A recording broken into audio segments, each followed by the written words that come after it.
وَلَا تَمُوتُنَّ إِلَّا وَأَنْتُمْ مُسْلِمُونَ، اور دیکھنا موت نہ آنے پائے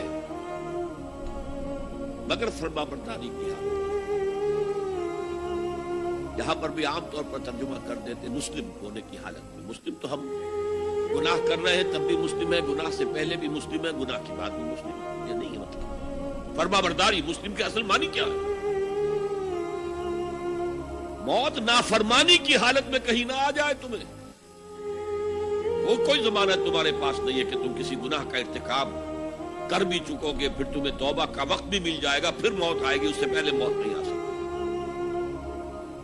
کیا معلوم عین اس گناہ کے ارتکاب کے دوران موت آ جائے، وہ موت کیسی ہوگی؟